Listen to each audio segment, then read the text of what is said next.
two parts or two elements. The first is remembering sentences. The second is discourse processing. The contents: first, we're going to have a quick definition of the term discourse, and the second thing we are going to discuss today is working memory and sentence processing. The third is discourse processing. Okay, so there are three elements which are going to be discussed in today's lecture. Let's start with the first element, which is defining the term discourse. The term discourse means sets of sentences that have some sort of connection to each other. So discourse, in Arabic we say hiwar. Discourse, and what discourse means is, as you are having a conversation with someone, you are going to have a set of words, a set of sentences. These sentences are connected to each other. This is called discourse. There are a couple of items which help you understand the discourse. Of course, as you are a member of a discourse, as you are a member having a conversation with someone, you are going to make use of some items which help you understand the discourse. The first is the topic of the discourse. For example, the topic can be technology. If you know what the people who are having the conversation are talking about, it is going to be easy for you to understand. This is why elderly people, this is why old people do not prefer to listen to conversations about technology, because they don't understand about the topic and they find it difficult to follow. But for you young people, you know about technology, so it is going to be easy for you to engage in the conversation, to engage in the discourse. So this is the first thing, the topic. The second thing is the participants. If you know the participants, if you know their personalities, if you know their interests, it is going to be easy for you to understand the discourse, and you are not likely to have difficulties in understanding the discourse. The third is the context. What we mean by the context is the speech before the discourse and the speech after it. As you know, normally when we are using language, we are not just saying one sentence and stop. Normally we are having a set of sentences following each other. You cannot take one of the sentences and claim that you understand everything. In order to understand everything, you have to put the one sentence into context in order to understand the discourse. The second is the function, is the purpose of the discourse. Why are these 2 or 3 or 4 people having this discourse? What is the purpose of this discourse?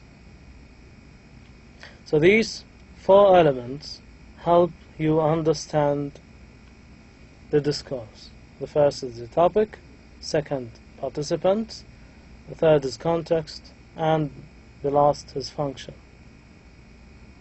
These are all in play for successful engagement within a discourse. Okay? One important thing which helps you in discourse is memory.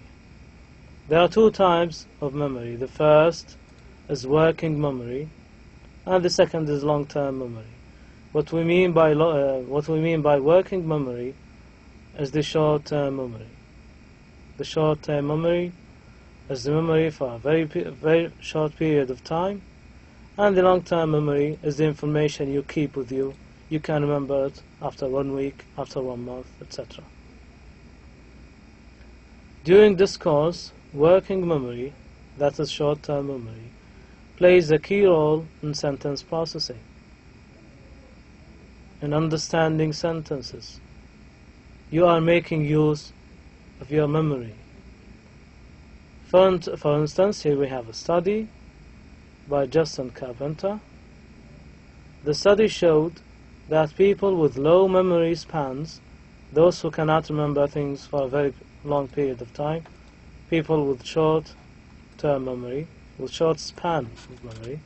People with low memory spans have more difficulty with subject-object relative clauses than do people with high memory spans.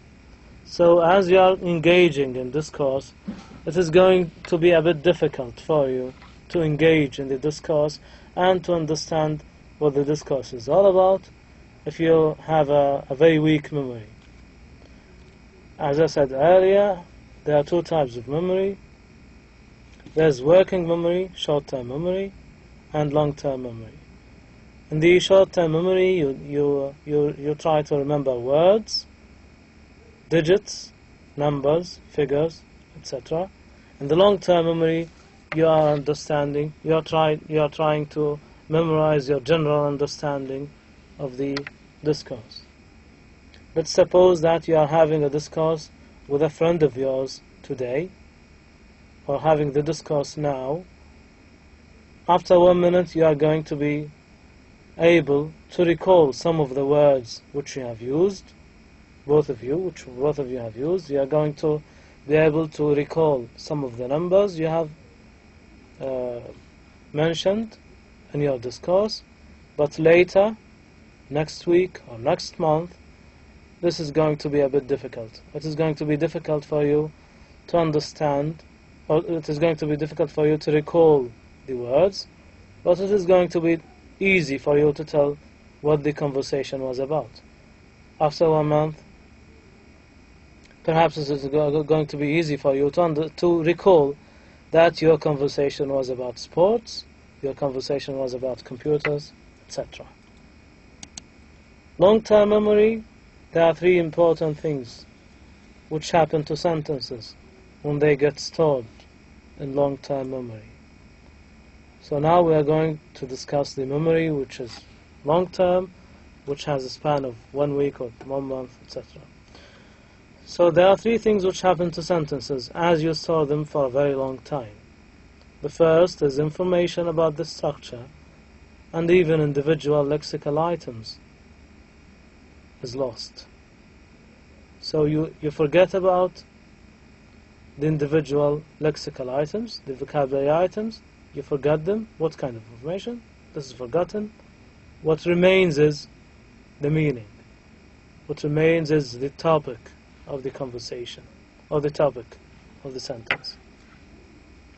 The second thing which happens is the meanings of many sentences are combined, so individual sentences are no longer have independent representations. You don't remember every single sentence. What happens is you combine many sentences together, you are able to tell what the conversation was about in one sentence. You combine many sentences. The third is you are making inferences. Inferences are added to representations of meanings. You are making conclusions. You are able to tell conclusions. Okay? You can tell, for example, that the person you had the conversation with was bored. You can tell that the conversation led to a disagreement or led to an agreement. This is inferencing, conclusions. During discourse processing, something called anaphoric reference happens. What do we mean by anaphor?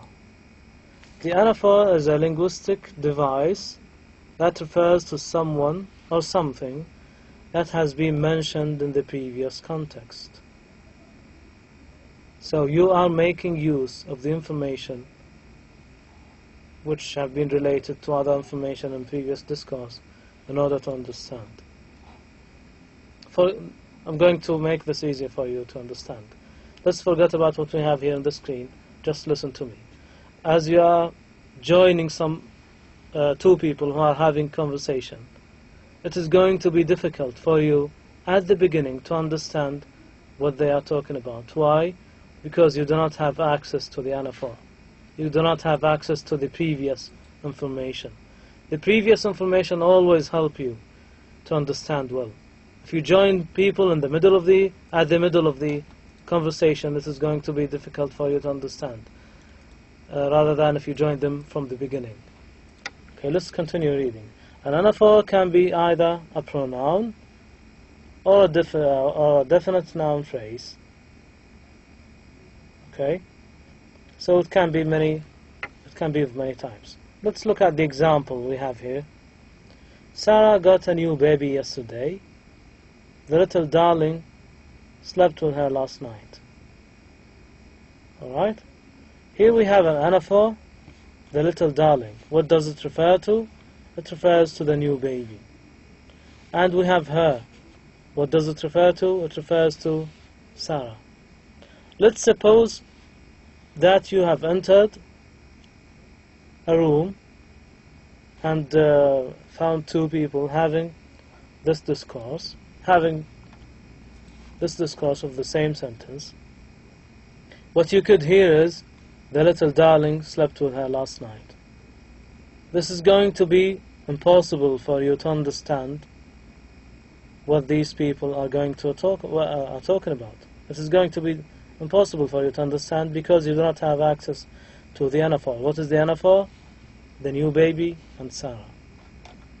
If what you have listened to is just the little darling slept with her last night, this is going to be impossible to understand. You need to know the context, the anaphor. Okay? During discourse processing, one important thing happens, which is making inferences. Inferences are conclusions. Memory of sentences is enhanced by inferences, or personal conclusions, which are stored in memory alongside information extracted directly from sentences that were actually experienced. Alright, so you are listening to these sentences, you are trying to make your own conclusions. These conclusions can help you both understand and memorize what the discourse is about. Inferences are used to create connections between sentences in a discourse. Let's consider this example together. Let's suppose that someone is saying, we checked the picnic supplies, soft drinks were warm. The listener who is listening to these two sentences is going to make a guess, is going to make a conclusion, is going to make an inference about these two sentences. The listener can infer from these two sentences that soft drinks are going to be part of the picnic supplies. Alright? Here we have a spelling mistake which we're going to adjust. Right? So as the listener listens to these two sentences, he's going to make an inference, he's going to make a guess or a conclusion that drinks are going to be supplied. Later, during the picnic, the person who listened to these two sentences is going to complain if there were no drinks, because he made the inference and he thought that drinks are going to be available in the picnic. Alright, so let's have the exercise together. Working memory is either long-term memory. What do you mean by working memory? Is it long-term memory? Is it short-term memory? Or is it both? Short-term and long-term memory? Or none of the previous? So I'm going to give you some time to decide on the meaning of working memory. What does the term working memory mean? If you look back at the slides, what we see is working memory, and here we have two brackets, short-term memory. So if you look back at the exercise, the answer is going to be number B. Because working memory means short-term memory, the answer is B. Thanks very much for listening.